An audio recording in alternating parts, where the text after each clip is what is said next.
बिस्मिल्लाहिर्रहमानिर्रहीम। Dear students, अस्सलाम वालेकुम। सॉफ्टवेयर इंजीनियरिंग के लेक्चर नंबर 16 में आज हम जिस इम्पोर्टेंट टॉपिक की बात करेंगे वो है बिज़नेस इंफॉर्मेशन सिस्टम। तो यहाँ पर इम्पोर्टेंट जो कीवर्ड्स हैं वो तो ये दो हैं, इंफॉर्मेशन सिस्टम। ठीक है, जैसा कि आपसे पहले भी ये डिस्कशन होती रही है कि किसी भी टॉपिक में जो उसके कीवर्ड्स हैं, जो उसका नाम होता है वो बहुत इंपॉर्टेंट होता है। तो इंफॉर्मेशन सिस्टम, जैसा कि इसके नाम से हमें पता चल रहा है कि ये कोई ऐसा सिस्टम होगा जो कि इंफॉर्मेशन प्रोवाइड करता है। तो ये सारे नेम, सारे कीवर्ड्स एक्चुअली हमारे डेली रूटीन के यूजेज के कीवर्ड्स हैं, यूजेज के वर्ड्स हैं, लेकिन हम इनको थोड़ा सा टेक्निकली देखेंगे। बिजनेस का तो हमें आइडिया है, इंफॉर्मेशन को, इंफॉर्मेशन सिस्टम को और सिस्टम को हम टेक्निकली ज़रा इनकी डेफिनेशंस या इनकी डिटेल्स को देखते हैं ताकि हम ज़्यादा डेप्थ में इसको समझ सकें। तो सबसे पहले हम देखेंगे जी सिस्टम क्या होता है। What is system? A system is a set of inter related components. System हम उस चीज़ को कहेंगे जिसमें कुछ कंपोनेंट्स हों और वो आपस में इंटर रिलेटेड भी हों। सिंपल से साइकिल की बात कर लें, वो भी एक सिस्टम है।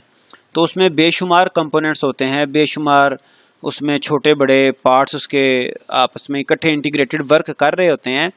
तो किसी भी एक पार्ट को दूसरे पार्ट पे कोई प्रायोरिटी नहीं होती। कुछ पार्ट्स बज़ाहिर नज़र आ रहे हैं, कुछ बैकएंड पे काम कर रहे हैं, लेकिन उनका पर्पज़ क्या होता है? A system is a set of inter related components with a clearly defined boundary. मतलब उनकी बाउंड्री भी होती है कि कहाँ पर सिस्टम, कहाँ तक सिस्टम फैला हुआ है। ठीक है, वर्किंग टुगेदर, ये सारे जो कंपोनेंट्स हैं वर्क करते हैं इकट्ठे to achieve a common set of objectives. ठीक है, ऑब्जेक्टिव इनका एक होता है या ऑब्जेक्टिव्स इनके एक होते हैं। ठीक है जी, कंपोनेंट्स बेशुमार हैं, ठीक है, और वो इकट्ठे वर्क करते हैं किसी एक कॉमन ऑब्जेक्टिव को या सेट ऑफ ऑब्जेक्टिव्स को अचीव करने के लिए। फिर सिस्टम की बाउंड्री भी डिफाइंड होती है। बेशुमार सिस्टम्स की हम मिसाल ले सकते हैं। एक हमारा अगर सिंपल कंटेनर है ना, कंटेनर जिसमें हम कोई चीज़ रख देते हैं, ये घरों में आमतौर पर डिब्बे होते हैं कंटेनर, तो वो भी एक सिस्टम है, कंटेनिंग सिस्टम है वो। एक पेन है, वो राइटिंग सिस्टम है, उसमें उससे हम लिख सकते हैं, उसमें इंक डलती है। छोटे छोटे सिस्टम्स भी एग्जिस्ट करते हैं। उसमें पेन में निब होती है, उसमें इंक कंटेन करने के लिए एक सिलेंडर सा होगा, और सारा जितना भी उसके कंपोनेंट्स हैं वो सारे के सारे इकट्ठे काम कर रहे हैं और अचीव उन्होंने क्या करना है? उन्होंने राइटिंग करनी है। उनका पर्पस क्या? राइटिंग। हालांकि बज़ाहिर राइटिंग कौन कर रहा है? सिर्फ फ्रंट पे जो निब नज़र आ रही है पेन की, लेकिन जो उसकी पेन की टिप है वो राइटिंग कर रही है। लेकिन सारे के सारे कंपोनेंट्स इकट्ठे मिलके काम कर रहे हैं। कभी एक वो जो छोटी सी निब होती है, टिप होती है निब की, आप उसको चलें, पूरी निब को आप पकड़ लें, उसको पकड़ के आप कभी लिख के देखिएगा। ठीक है, अब ये पता नहीं आपको निब लगेगी भी कि नहीं, तो इसको इंक के साथ लगा के तो आप उसको लिख के देखें कैसा महसूस होगा आपको। तो सिस्टम का हर जो पार्ट है वो एक रोल प्ले करता है। Many examples of system can be found in the physical biological, इनको सिस्टम्स को हम देखते हैं, physical, biological, sciences, modern technology, ठीक है जी, एंड इन ह्यूमन सोसाइटी। तो बेशुमार सिस्टम पाए जाते हैं। फिजिकली कैसे? जैसे sun and its planets, environmental system भी कह सकते हैं इनको, बेशुमार सिस्टम है।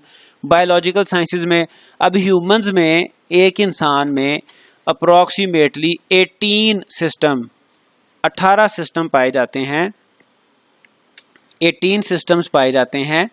और उन तमाम में से 18 के 18 सिस्टम्स में से अगर एक सिस्टम भी वर्किंग करना छोड़ दे तो बंदे का नमाज जनाजा वाजिब हो जाता है। ठीक है, उनमें से सिर्फ 2 सिस्टम यहाँ पे लिखे हैं, respiratory system, circulatory system, nervous system है, और 18 सिस्टम है ऐसे जो कि ह्यूमन बॉडी में वर्क कर रहे हैं। रेस्पिरेटरी सिस्टम है, सांस लेने का system, circulatory blood circulation system है, नर्वस सिस्टम है जो कि हमारी बॉडी को सिग्नल्स माइंड से, ब्रेन से पूरी बॉडी में वो ट्रैवल करवाता है। तो ये सिस्टम है सारे जो मिलके एक टास्क अचीव कर रहे होते हैं, और हर सिस्टम में कंपोनेंट्स बेशुमार हैं। रेस्पिरेटरी सिस्टम की बात कर लें, सर्कुलेटरी सिस्टम की बात कर लें, मेन जो डिवाइस है वो हमारा हार्ट है जो कि पंप कर रहा है ब्लड को, लेकिन साथ उसके वेन्स हैं, फिर वेन्स की आगे कैटेगरीज हैं, टाइप्स हैं, ठीक है। तो नर्वस सिस्टम की बात कर लें तो हर सिस्टम में कंपोनेंट्स डिफरेंट होते हैं, लेकिन उनका टास्क एक होता है, उनका ऑब्जेक्टिव एक होता है, उसको सारे कंपोनेंट्स मिलके अचीव कर रहे होते हैं। फिर मॉडर्न टेक्नोलॉजी में ऑयल रिफाइनरी और ह्यूमन सोसाइटी में बेशुमार सिस्टम चल रहे होते हैं। कोई स्कूल सिस्टम है, कोई ऑर्गेनाइजेशन है, कोई वेलफेयर सोसाइटी है, ये सारे सिस्टम्स हैं, ठीक है। तो उनके डिफरेंट मेंबर्स हो सकते हैं, कंपोनेंट्स हो सकते हैं।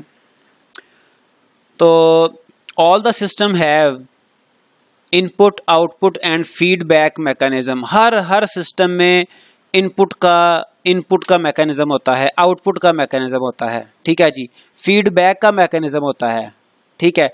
अगर आप नर्वस सिस्टम की बात कर लें, उसमें इनपुट है, उसमें हम असेस करते हैं चीज़ों को, हम चीज़ों को महसूस करते हैं। बंदा सोया होता है, उसे इनपुट रिसीव होती है, वो जनाब सोए ब्रेन उसको ऑर्डर देता है हैंड को, वो आउटपुट जनरेट होती है, वो जनाब हैंड जाके आपके किसी बॉडी पार्ट पे जाके वो स्लैप लगती है। क्यों? क्योंकि इनपुट रिसीव हुई थी कि जी आपके जिस्म पे कोई मॉस्किटो, कोई मच्छर काम कर रहा है, मतलब वो बाइट ले रहा है, ठीक है। तो ब्रेन था, उसने उसको इनपुट को रीड किया, असेस किया, और उसने सिग्नल जनरेट किया। उसकी आउटपुट क्या निकली, फीडबैक मिला, उसे आउटपुट क्या निकली, उसने जनाब हैंड को सिग्नल, हालांकि बंदा सोया हुआ है लेकिन सिग्नल जनरेट हुए, आउटपुट क्या निकली कि उस मच्छर के ऊपर बंदे का जाके हाथ पड़ा, ठीक है। तो हर सिस्टम में इनपुट होती है, आउटपुट होती है, फीडबैक उसमें पाई जाती है, मैकेनिज्म है पूरा इसका। Maintain an internal steady state despite changing external environment.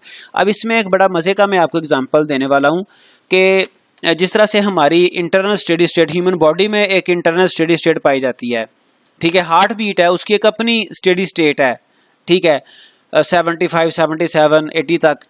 तो जो हमारा एक्सटर्नल एनवायरनमेंट है, ठीक है, बॉडी के एक्सटर्नल, वो क्या करता है, वो उसको चेंज करने की कई दफा कोशिश करता है। हमारा एक्सटर्नल एनवायरनमेंट चेंजिंग है, तो वो इस बॉडी की स्टेडी स्टेट को, हार्ट बीट की मैं सिर्फ बात कर रहा हूं, उसको चेंज करने की वो कोशिश करता है। हमारे रेस्पिरेटरी सिस्टम को चेंज करने की कोशिश की जाती है। अगर कोई टेंशन आ जाए, कोई प्रॉब्लम आ जाए, हमारी हार्ट बीट तेज हो जाती है, ठीक है। अगर कोई हैप्पीनेस मिल जाए तब भी हार्ट बीट तेज हो जाती है। तो जो स्टेडी स्टेट है उसको सिस्टम मेंटेन करने की पूरी कोशिश करता है, कैपेबिलिटी होती है, लेकिन जो एक्सटर्नल एनवायरनमेंट है वो उसको चेंज करने की कोशिश भी करता रहता है। तो सिस्टम की प्रॉपर्टीज हम देख रहे हैं, हर सिस्टम में इनपुट, आउटपुट, फीडबैक मैकेनिज्म होता है, और सिस्टम अपना एक इंटरनल स्टेडी स्टेट मेंटेन करता है, ठीक है। जबकि एक्सटर्नल जो एनवायरनमेंट है वो उसको ब्रेक करने की कोशिश करती रहती है। बाइक है, मोटरसाइकिल है, गाड़ी है, उसकी अपनी एक मेंटेन स्टेडी स्टेट होती है। एक्सटर्नल रोड पे ट्रैवल बंदा करता है, साइकिल पे जाता है, मोटरसाइकिल पे जाता है, तो कोई ना कोई एक्सटर्नल फैक्टर्स हैं, एनवायरनमेंट है जो कि उसके स्टेडी स्टेट को डिस्टर्ब करते हैं, ठीक है। तो अगर तो हम उसको मेंटेनेंस उसकी करवाते रहें गाड़ी की, तो वो जनाब ठीक चलती है, लेकिन उसको अगर इग्नोर करें तो एक टाइम आता है कि वो गाड़ी हमारी स्टॉप हो जाती है। इसी तरह से हमारी ह्यूमन बॉडी का भी यही कमाल है।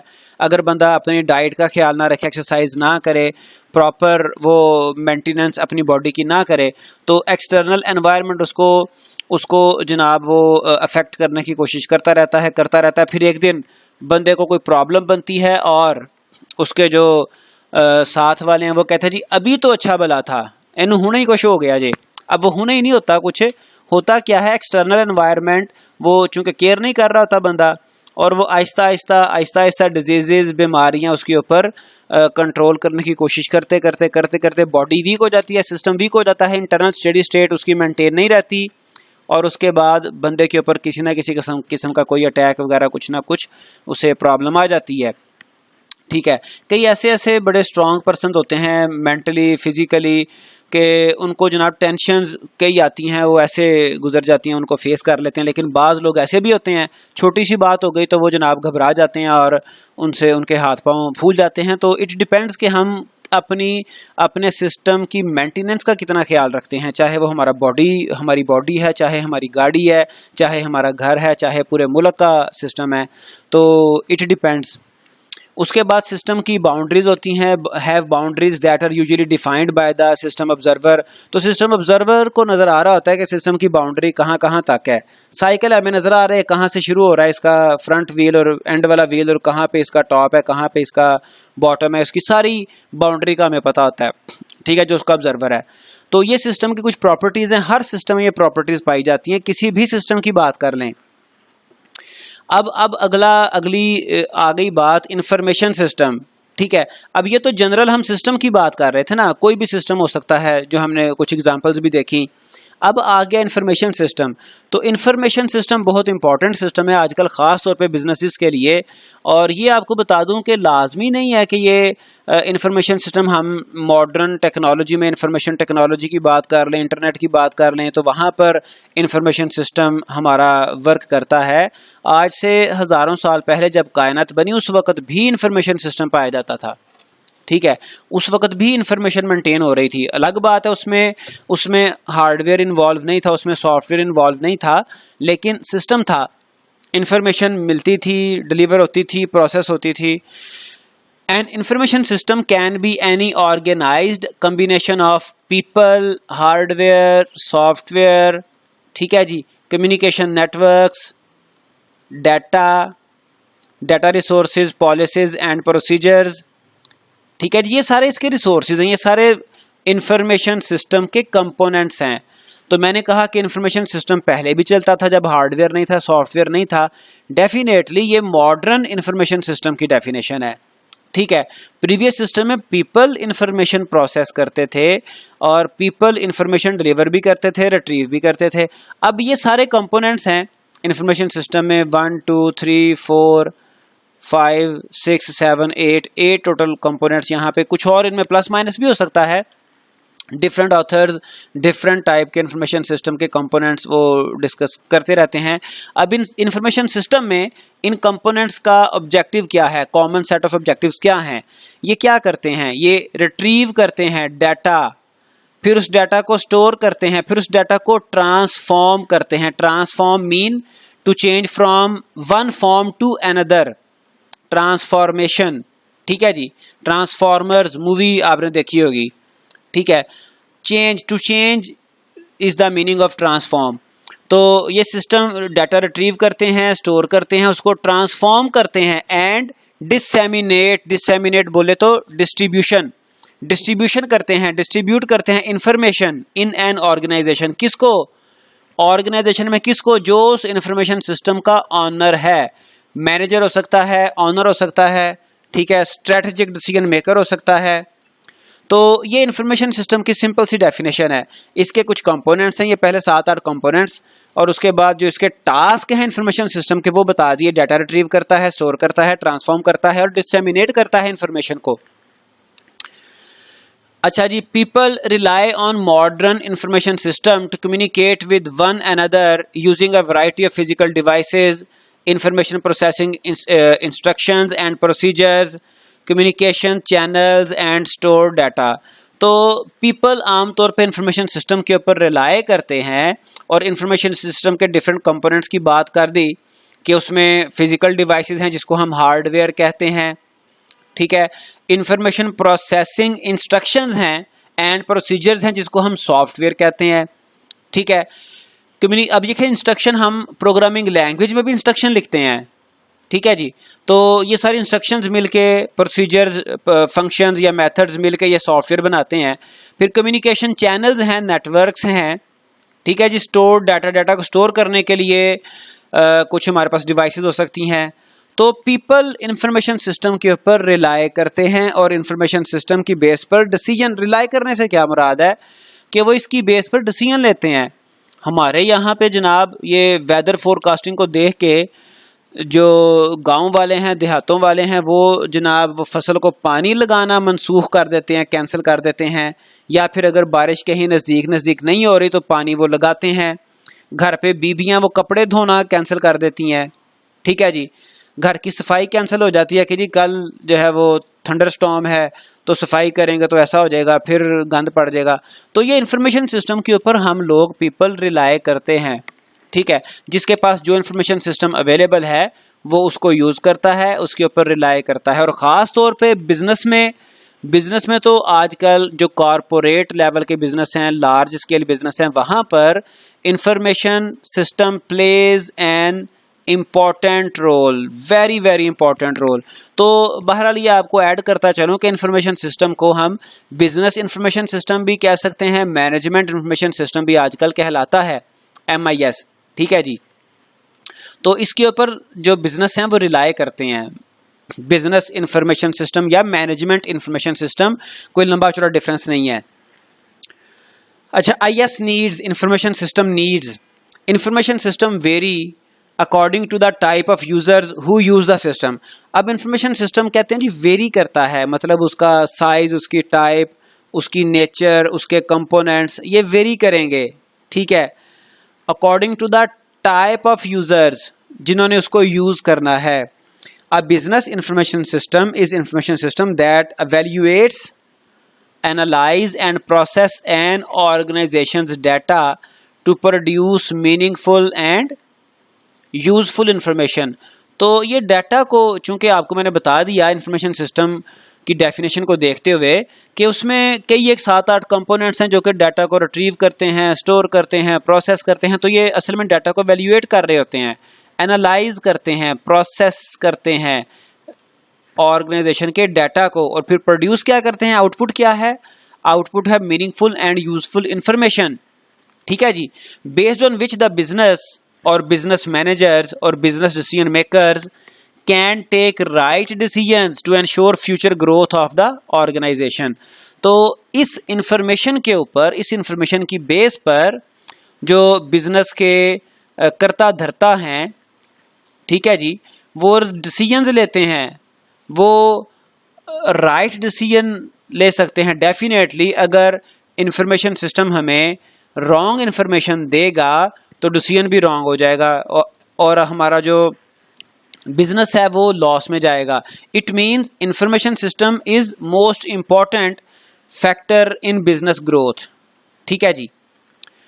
तो ये IS नीड्स हम देख रहे थे। अब ये इंफॉर्मेशन सिस्टम है, इसमें आपको मैं सिर्फ ये कैटेगोरिकली ये बताना चाहता हूँ, आगे हम इसको अगेन डिस्कस करेंगे।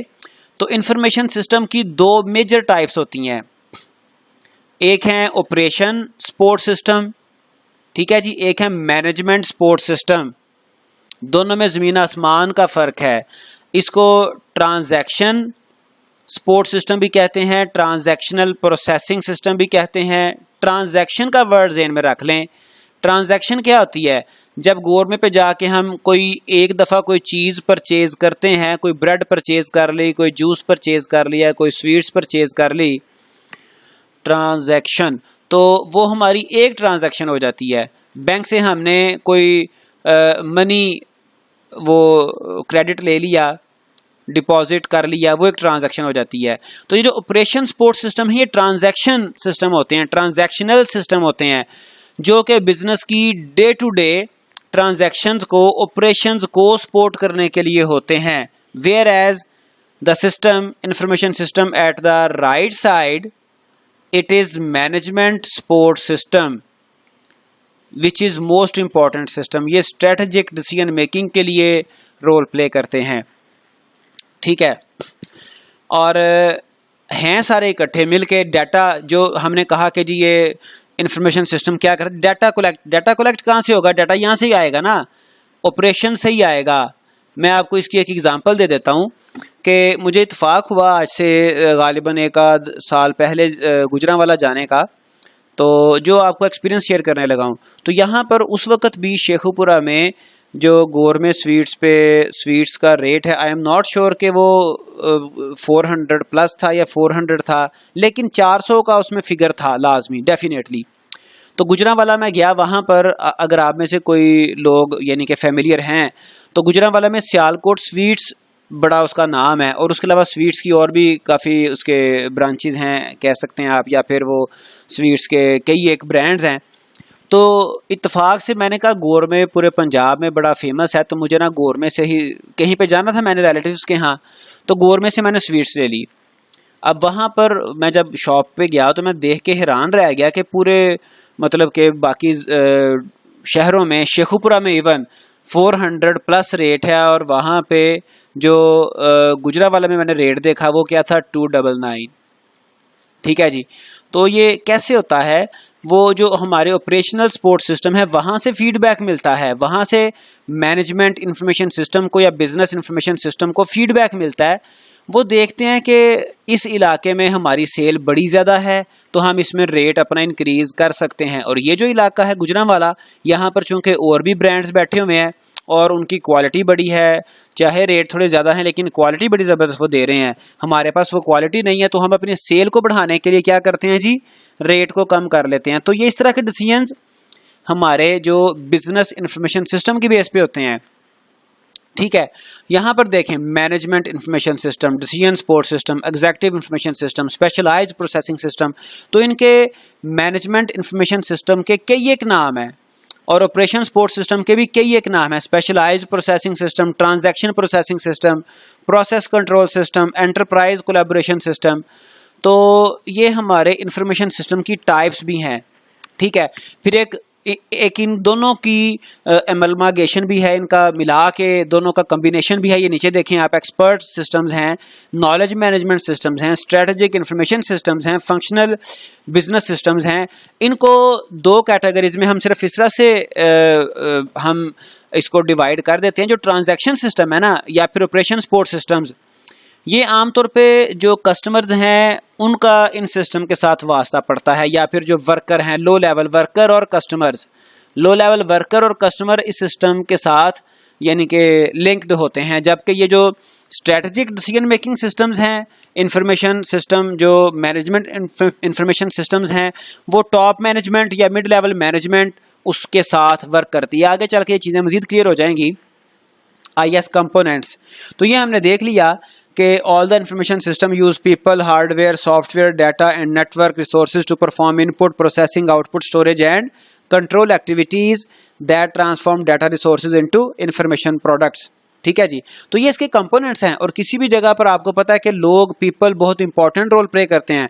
बड़ा अच्छा हार्डवेयर भी हो, बड़ा अच्छा सॉफ्टवेयर भी हो, तब भी अगर पीपल हमारे स्किलफुल नहीं है, पीपल डेडिकेटेड नहीं है, पीपल अच्छे नहीं है, तो सिस्टम सही वर्क नहीं करेगा।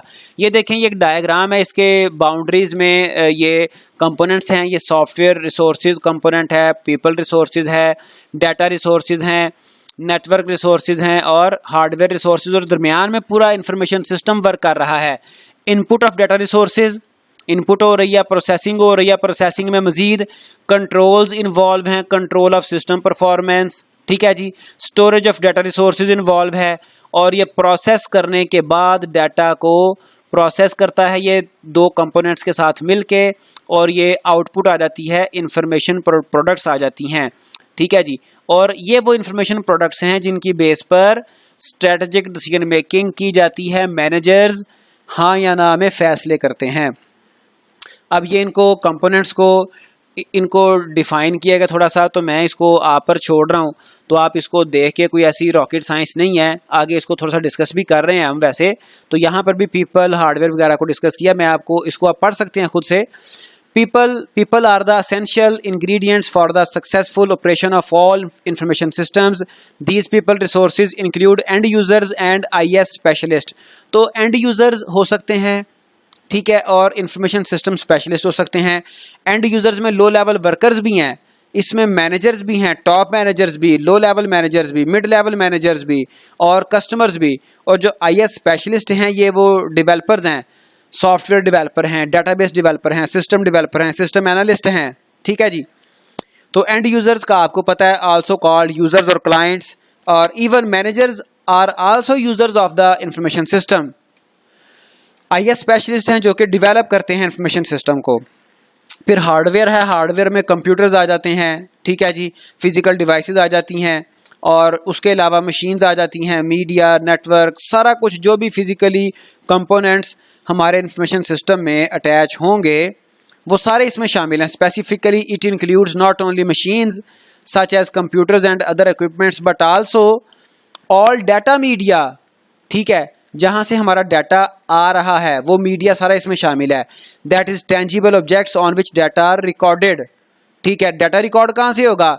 अगर गवर्नमेंट की एक ब्रांच है वहां पर वो एक जनाब सिस्टम पे बैठे हुए हैं, वहां पे डाटा रिकॉर्ड हो रहा है, ठीक है। फिर उसके अलावा कोई उनका इंस्पेक्शन ऑफिसर आता होगा, वो कुछ रिकॉर्डिंग करके लेके जाता होगा। डाटा रिकॉर्ड, रिकॉर्डिंग से मुराद ये नहीं है कि वीडियो रिकॉर्डिंग, या रिकॉर्डेड से मुराद ये नहीं है कि जनाब वीडियो रिकॉर्ड हो रही है। जब कस्टमर जाता है, ट्रांजैक्शन होती है, तो वो एक ट्रांजैक्शन सिस्टम में मीडिया के ऊपर रिकॉर्ड हो जाती है। उसके बाद IS categories, it is important in perspective of information system. तो इंफॉर्मेशन सिस्टम की कई कैटेगरीज हो सकती हैं, ठीक है। This is often described as the pyramid model, ये पिरामिड में इसको डिस्कस किया जाता है, ठीक है जी। और इसके कई एक लेवल, 3 लेवल, 4 लेवल, 5 लेवल हो सकते हैं। मैं थोड़ा सा शॉर्ट भी कर रहा हूँ तो टेक्निकल चीज़ों को टाइम ज़्यादा दे रहा हूँ। ये देखें, ये 3 लेवल इंफॉर्मेशन सिस्टम है। बॉटम पे क्या है? Transaction processing system, daily routine पे जो परचेजिंग हो रही है, सेलिंग हो रही है। गवर्नमेंट की बात मैं करता हूँ इसलिए चूंकि गवर्नमेंट सब जाते हैं। सुपर स्टोर की बात करता हूँ चूंकि सुपर स्टोर सब जाते हैं। मेडिकल स्टोर जाते हैं, वहाँ पर ट्रांजैक्शन रिकॉर्ड हो रही हैं। कस्टमर जाता है, मेडिसिन लेता है, तो जनाब एक वो रसीट हमें दे देते हैं और सिस्टम में एक ट्रांजैक्शन रिकॉर्ड हो जाती है। फिर उसके ऊपर है मैनेजमेंट इंफॉर्मेशन सिस्टम, ये जो मिड लेवल की मैनेजमेंट है उनका सिस्टम है। फिर ये एग्जेक्टिव इंफॉर्मेशन सिस्टम है। तो ये 3 लेवल सिस्टम। इसके अलावा 4 लेवल सिस्टम हो सकता है। बॉटम पे वही ट्रांजैक्शन, फिर मैनेजमेंट इंफॉर्मेशन सिस्टम, फिर डिसीजन सपोर्ट सिस्टम और एग्जेक्टिव इंफॉर्मेशन सिस्टम। ये जितनी हमारी ऑर्गेनाइजेशन बड़ी होगी उतने लेवल्स ऑफ इंफॉर्मेशन सिस्टम बढ़ते चले जाएंगे, ठीक है। अगर हमारा छोटा बिजनेस है तो उसमें 3 लेवल काफ़ी हैं, ठीक है। और जो हमारे गली मोहल्ले में ये बैठे हुए हैं स्टोर वाले, जिनसे हम आमतौर पे गली मोहल्लों में परचेजिंग करते हैं, दालें वगैरह, ये वो चीज़ें, उनके पास सिर्फ एक ही लेयर होती है। वो खुद ही बंदा मजदूर है, वो खुद ही मैनेजमेंट इंफॉर्मेशन सिस्टम भी वो खुद ही है और एग्जेक्टिव इंफॉर्मेशन सिस्टम भी खुद ही है। वो खुद ही फैसला करता है कि अब सर्दियां आ गई हैं, अंडों की सेल बढ़ गई है, मैंने अंडे ज़्यादा लेने हैं। वो खुद ही फैसला करता है, इस चीज़ की डिमांड बढ़ गई है। तो बहरहाल 3 लेवल, 4 लेवल और उसके बाद 5 लेवल का इंफॉर्मेशन सिस्टम भी हो सकता है। इससे ज़्यादा भी हो सकता है। बॉटम पे फिर transaction processing system, management information system, decision support, ये तो 4 लेवल आ गया। इसके बाद 5 लेवल। 5 लेवल क्या है जी? Transaction processing system, office support system, management information system, decision support system और एग्जेक्टिव इंफॉर्मेशन सिस्टम। तो ये 5 लेवल, ठीक है, इंफॉर्मेशन सिस्टम की कैटेगरीज आ गई। तो अगेन मैं आपको वही डायग्राम उसको रेफर करना चाहूँगा कि ये आप देख सकते हैं कि हमारे जो इंफॉर्मेशन सिस्टम हैं, ये ऑपरेशन मैनेजमेंट सिस्टम भी, ऑपरेशन सपोर्ट सिस्टम भी इंफॉर्मेशन सिस्टम ही है और मैनेजमेंट सपोर्ट सिस्टम भी इंफॉर्मेशन सिस्टम ही कहलाएगा। But what sort of information we could have from this is different and the information we could have from this system is entirely different. यहाँ से हम strategic decision making के लिए information हमें मिलती है कि हमें क्या करना चाहिए, what we have to do, what we should do with specific branch, ठीक है जी, विद ओवरऑल बिजनेस। और यहाँ से क्या पता चलता है कि आज के दिन में इस ब्रांच पे या 2 ब्रांचेस पे या इस पूरे एरिया की 100 ब्रांचेस पे कितनी सेल हो गई, ठीक है, कितने कस्टमर्स आए, कस्टमर्स में इजाफा हुआ या कमी हुई। तो उसके बाद ये जो सिस्टम है ये बताते हैं कि अगर इजाफा हुआ तो उसकी रीज़न क्या है, ठीक है, अगर कमी हुई तो उसकी क्या रीज़न है, और वो रीज़न हमें बताते हैं और उस रीज़न की बेस पे हम फिर डिसीजन मेकिंग करते हैं। तो सो it was all about today's topic. तो इस टॉपिक के बारे में कुछ चीज़ें हम नेक्स्ट लेक्चर में भी डिस्कस करेंगे और इस एक लेक्चर के बाद, ये इन्फॉर्मेशन सिस्टम को मुकम्मल करने के बाद, थोड़ा सा मैं पेपर पॉइंट ऑफ व्यू से एक आध लेक्चर आपसे शेयर करूँगा, डिस्कस करूँगा, माइट भी नेक्स्ट वीक में या उससे नेक्स्ट वीक में, ताकि हम अपने पेपर को टारगेट कर सकें और ये देख सकें कि हमने प्रिपरेशन में किस हद तक हम कैसे सक्सेसफुल जा रहे हैं या नहीं, और हमें मज़ीद क्या क्या पढ़ना है, क्या क्या देखना है, ठीक है। तो जिन लोगों ने YouTube चैनल मेरा सब्सक्राइब नहीं किया वो कर लें। यहाँ पर आपको बताया कि और भी इंटरेस्टिंग वीडियोस भी आपको मिलेंगी, बाकी सब्जेक्ट्स भी मिलेंगे, ठीक है। आमतौर पे कई सब्जेक्ट में यहाँ पे पब्लिश नहीं भी करता तो ड्यू टू सम रीज़न, लेकिन कुछ ना कुछ आपके बेनिफिट का यहाँ से मिलेगा। इसको आप सब्सक्राइब कर सकते हैं। So it was all about today's topic. Take your best care. अल्लाह हाफिज़।